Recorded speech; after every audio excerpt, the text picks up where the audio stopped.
Je sais. On va encore une fois dans ce hors-série parler d'un véhicule très spécial. Surtout qu'en plus d'être porschiste, je suis également pro Renault Sport. Mais ça, il n'y a que ceux qui me suivent sur les réseaux sociaux qui le savent. Bref, nous allons parler de ma Mégane 3 RS Cup Phase 2.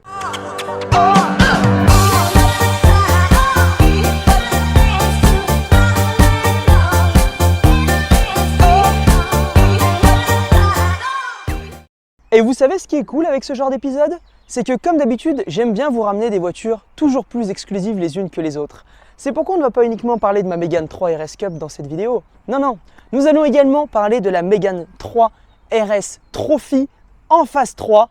Et ça, c'est juste pour vous.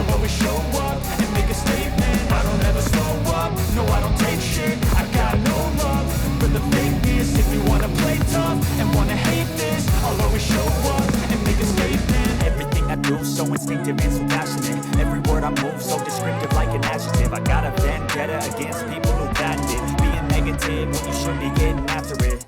Avouez-le, elle est belle, non? Il s'agit d'une Mégane 3 RS Cup Phase 2 de 2013, donc les dernières produites, avec son 2 litres turbo compressé développant 265 chevaux. Autant vous dire que ça envoie. Bon, pour ne pas mettre la charrue avant les bœufs, laissez-moi tout d'abord vous introduire les différentes versions de Mégane RS de manière résumée. Tout commence en 2009 avec la phase 1 et son 2 litres turbo compressé de 330 Nm de couple. Elle a été produite jusqu'en 2011 pour par la suite être remplacée par la phase 2 ici présente. Phase 2 produite de 2011 à 2013-2014 à peu près et développant 265 chevaux. Par la suite est arrivée en 2015 la phase 3 avec toujours son 2 litres mais ce coup-ci développant 275 chevaux d'origine. Bien sûr, entre chacune de ces phases, il y a eu des éditions spéciales qui sont sorties, comme par exemple les Red Bull avec les RB7. Sans oublier la fameuse version Facelift qui à chaque fois annonçait la phase suivante, la Mégane 3 RS Trophy. Alors, si vous voulez, le concept de la Mégane RS est le suivant. Une voiture sportive ultra performante, mais également utilisable au quotidien, et ce, peu importe la version. Pour vous donner un ordre d'idée, elles ont quand même eu le meilleur temps sur le Nürburgring dans leur catégorie. C'est une voiture qui n'existe qu'en 3 portes, comme pour la Clio 3 RS. D'ailleurs, ce qui est marrant, c'est que la Mégane 4 RS ainsi que la Clio 4 RS sont toutes les deux passées en 5 portes. Pourquoi? Bah, j'en sais rien. Bref, vous l'aurez compris, vous avez un modèle et 2 châssis en option. Le Sport qui est tourné plus sur une utilisation daily, et le Cup qui lui va être vraiment plus raide et idéal pour l'école. À cela, vous ajoutez un catalogue d'options qui sont apparues au fil des phases. Les sièges bas carrés carreaux, le RS Monitor, le différentiel à glissement limité, une sonorisation Bose et encore j'en passe car les plus importantes sont déjà citées. Bien sûr, à cela vous coupez des finitions telles que les RB7 dont je vous parlais ou encore la fameuse Trophy qui vient annoncer la phase suivante. Oula. Bon, esthétiquement, on a une très belle lame avant avec des tracés bien spécifiques, que ce soit sur le capot ou encore sur les ailes. De même à l'arrière où celle-ci possède un diffuseur discret mais très typé sport incluant la belle sortie d'échappement centrale. Bien sûr, comme pour la Clio RS que j'ai possédée juste avant, je craque sur cette voiture, vraiment. Par ailleurs, si vous voulez reconnaître une phase, vous n'avez qu'à regarder l'avant qui change en fonction des années, même si c'est surtout la phase 3 la plus facile à reconnaître. C'est-à-dire qu'ici, vous avez ma phase 2, donc avec ce pare-choc et ces feux tombants xénon directionnels, et ici une Trophy full option, donc avec ce pare-choc caractéristique de la phase 3, et des feux qui sont un peu plus allongés que la phase 2. Enfin, si vous voulez reconnaître un châssis Cup d'un châssis Sport, rien de plus simple, les châssis Cup ont les étriers rouges comme sur la Trophy ou ma Cup juste ici. D'ailleurs, en général, sauf modification spéciale, les châssis Sport vont avoir les sièges basiques, donc des sièges normaux, tandis que les Cup sont bien souvent, après c'était une option, équipés des sièges récarreaux ici présents. Et si vous voulez reconnaître une Trophy, bon, ça ne va pas être écrit partout, mais elles ont toujours une plaque numérotée, donc ici sur le seuil de porte, donc avec l'inscription Trophy et la numérotation. Au-delà des options, dernier point important, les Trophy possèdent des éléments particuliers. Une canule d'échappement à Krapovic, donc elles ont un silencieux à Krapovic, là vous pouvez voir juste ici. De même, lorsque l'on passe à l'intérieur, elles ont un volant avec une couronne en Alcantara et les sièges récarreaux sont un mi-cuir, mi-Alcantara, comme vous pouvez voir juste ici, que ce soit à l'avant ou à l'arrière. Et ma phase 2, elle a quelque chose d'encore plus spécial que la plupart des autres. Bon, là, j'ai pas amené la clé, mais normalement, ma clé est signée Ragnotti, plus le pare-soleil juste ici. Et ça, croyez-moi, ça a vraiment de la valeur quand on est pro Renault Sport. La mienne, elle possède aussi un petit élément spécial. Bon, alors déjà, ça, c'est toutes les Mégane RS, mais pas de la merde. Capot à vérin, plus, regardez là, une petite dumb valve forge et ça c'est vraiment cool parce que quand on roule vous allez vraiment entendre les pshh un peu à la Fast and Furious.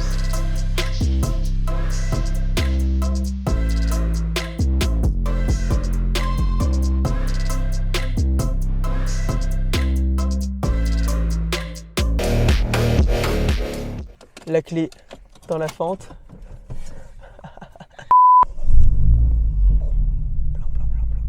J'aime trop, ça fait un petit vroom du démarrage. Ça met dans l'ambiance. Je vous l'assure, ça tire extrêmement fort dès que vous franchissez les 4000 tours minute. En fait, c'est un moteur turbo, ce qui veut dire qu'elle reprend super bien à bas régime. Mais là où elle va vraiment marcher très fort, c'est lorsque vous passerez la barrière des 4000-5000 tours minute. Là, vous allez dégager la pleine puissance de la voiture. Et ça, vous pouvez le mesurer grâce à l'objet de télémétrie embarqué si vous l'avez en option, le RS Monitor. Tout à l'heure, je vous disais que ma voiture développait 265 chevaux d'origine. Sauf qu'elle est équipée d'une ligne inox full tube April-Kata ainsi que d'une dumb valve forge, donc ce qui veut dire que soit elle sort réellement sa puissance d'origine, parce que souvent les voitures elles sont annoncées avec une puissance et elles sortent un chouïa moins, soit elle sort un tout petit peu plus. Et moi je pense qu'elle sort un chouïa plus que les 265. Surtout qu'il y a des séries qui visiblement sortent réellement leurs chevaux d'origine. Alors ça du coup on peut jamais 100% le mesurer sauf si on fait des passages au banc. Et ça d'ailleurs il y a souvent des événements qui sont organisés par des reprogrammateurs où vous pouvez passer votre voiture au banc et tester la puissance réelle. C'est une voiture qui est assez légère au vu de son gabarit. Sincèrement avant de l'acheter je pensais que ça allait être un peu plus lourd que ça, bien que j'ai eu l'occasion déjà d'en essayer quelques-unes.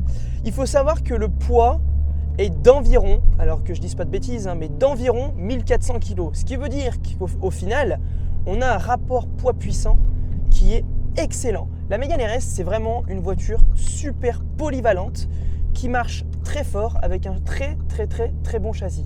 Et quand je vous dis qu'elle est polyvalente, c'est que j'ai déjà fait 2 très longs trajets avec, notamment quand je suis allé la chercher. Ça, c'est une petite dédicace pour toi, l'ancien propriétaire, tu te reconnaîtras. Et je vous assure que c'est une voiture qui est vraiment polyvalente. La seule chose qui était désagréable lors de ces trajets, c'est quand on est en 6e sur autoroute. Alors je pense que c'est à cause de l'échappement que j'ai. Du coup, on est en 6e à 110 et en fait, ça fait vraiment une caisse de résonance. C'est-à-dire que ça vient vraiment bourdonner et c'est pas super agréable pour le coup. Surtout quand, du coup, comme moi, on était sur l'autoroute, vous voulez écouter votre radio ou votre musique. Voilà. Mais après, ça reste un tout petit point. Encore une fois, on n'achète pas une voiture, enfin, on n'achète pas cette voiture pour ce type d'utilisation. Un autre petit point, c'est le volant. Je reconnais que, personnellement, je le trouve un petit peu gros. Mais bon, encore une fois, c'est juste mon point de vue personnel. Et je suis en train de chercher un petit peu là où je peux placer de la critique dans cette voiture qui est tout simplement excellente en fait. Quand je vous parle de ça, je me dois de vous parler des finitions de la voiture. Alors, je n'ai rien de particulier à redire. La voiture est quand même relativement bien finie. Après, je me dois d'être honnête et je sais que ça va venir dans les commentaires. Au niveau de la finition, on reste chez Renault. Ce qui veut dire que on va avoir par exemple les garnitures de porte, les charnières de porte qui sont quand même assez en plastique et assez fragiles. Pour autant, on n'a pas de bruit de plastique désagréable. Je sais que par exemple, dans la Clio 4 RS Sport phase 1, j'avais relevé quand même au niveau des bouches d'aération pas mal de bruit de plastique quand on les bougeait.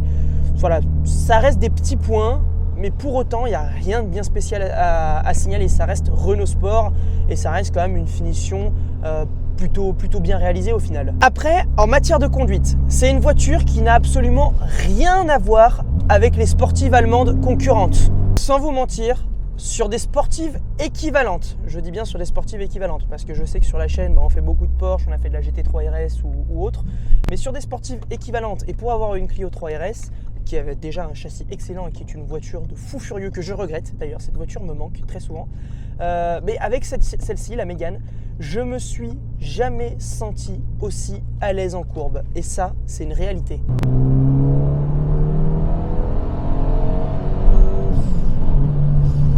En fait, j'ai l'impression que ça passe extrêmement facilement. Dans des très grandes courbes, la voiture, elle bronche pas.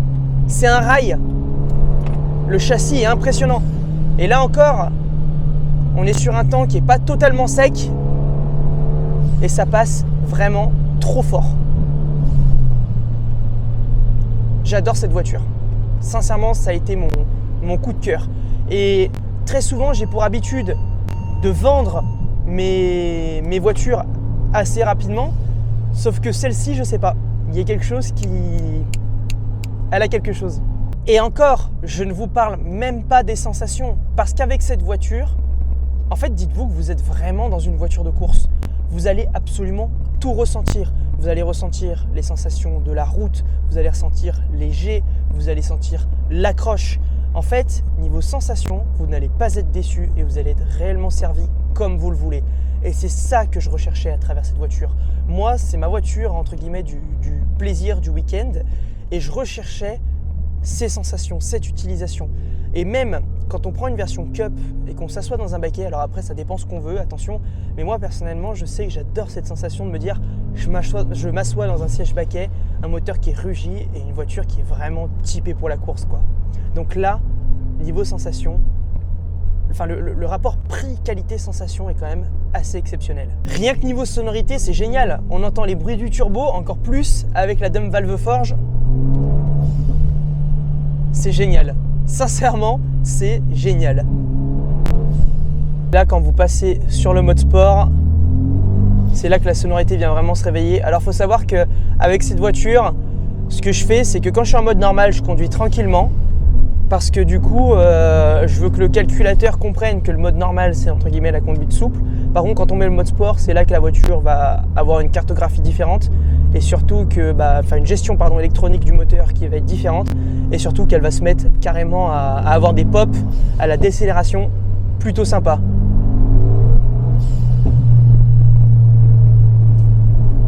Allez, c'est parti.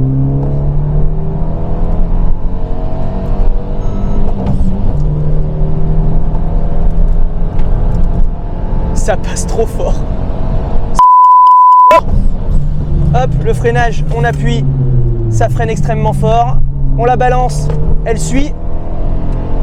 Elle enroule les courbes d'une facilité. Hop. Tac, un coup de deux.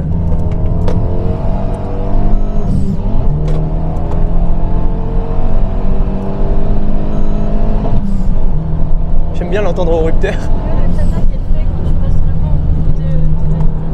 Putain, cette route, comment elle passe fort.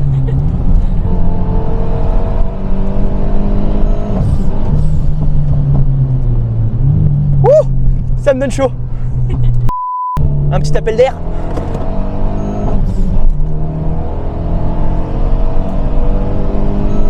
C'est à ce moment-là que t'aurais dû dire je m'excuse. Je m'excuse de faire du bruit, mesdames et messieurs.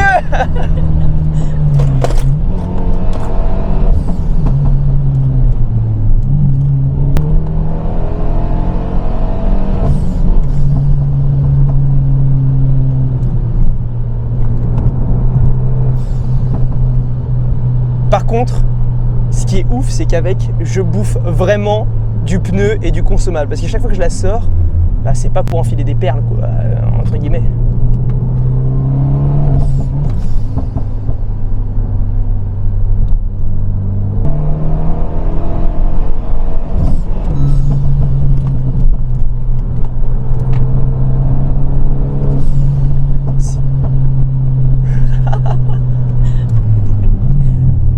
Ce que j'aime, c'est quand tu l'entends au rupteur là.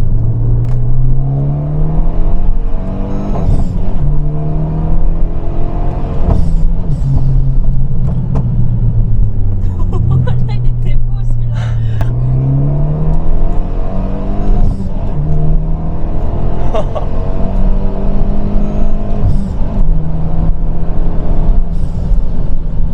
Putain, elle passe trop fort, elle passe trop fort.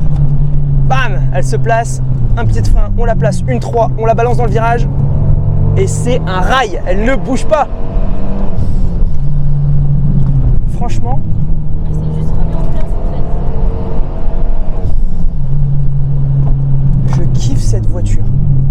Mais je l'aime vraiment trop, quoi.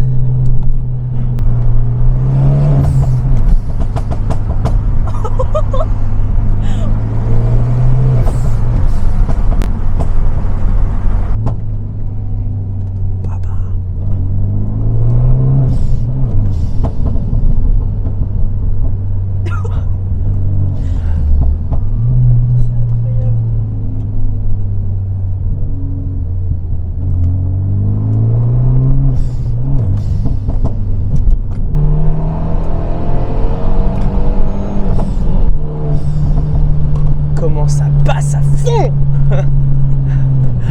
J'aime. T'entends ce rupteur là?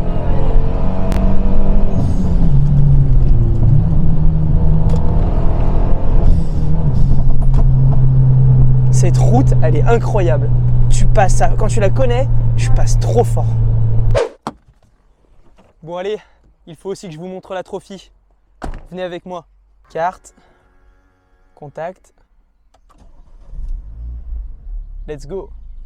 Pour le coup, on est sur une voiture qui est full d'origine et qui possède, comme toutes les autres, le fameux 2 litres. Elle a également un différentiel autobloquant qui travaille très bien. Pour ceux qui ne savent pas, le différentiel, c'est ce qui va permettre aux roues de diriger la puissance. Et par conséquent, de réaccélérer beaucoup plus tôt dans les courbes, sans sous-virage. Et pour information, la Cup est également équipée de cet autobloquant. Alors, si je suis pleinement honnête, les différences entre la Cup et la Trophy en matière de performance, elles ne sont pas si énormes que ça, on ne les ressent pas réellement. C'est vraiment si vous allez chercher le chrono que vous allez vous en apercevoir. Et encore.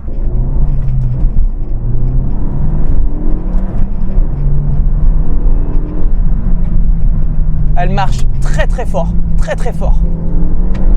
Avec le shifter qui vient indiquer le moment du passage de rapport, on est vraiment sur des petites routes. Là, l'usage rallye fait pour la voiture, ça passe. La voiture ne bronche pas, absolument pas. On sent le différentiel qui travaille. Elle relance parfaitement. En fait, on se croirait sur une spéciale de rallye. Alors bon, on est sur une route qui est très peu fréquentée, mais c'est un régal, c'est un vrai régal. Bon, eh bien je crois que ça y est. Vous savez presque tout sur la Mégane 3 RS. Bien sûr, je dis presque parce que c'est un sujet qui est vague, donc il est difficile de tout résumer. Surtout que je ne vous ai également pas parlé des Trophy R, mais là on est carrément plus sur la même voiture, carrément plus sur le même budget. En fait, la Trophy R, c'est toujours plus vers la voiture de rallye avec des performances encore plus folles et des équipements encore plus spécifiques. En fait, vu que là c'est les modèles qui sont présents, si je voulais vraiment vous comparer la phase 2 à la phase 3, la phase 3 aura une face avant un peu plus moderne et surtout un RS Monitor tactile et plus moderne comparé à celui de la phase 2 qui, je l'avoue, fait vraiment plus vieux. Sur ce, chers amis, j'espère que vous avez pris plein de notes parce qu'il y aura bientôt un terreau surprise sur Instagram. Je vous dis à très vite pour une prochaine vidéo. J'ai vraiment été heureux de pouvoir traiter ce sujet avec vous. Je vous dis à très vite. Ciao!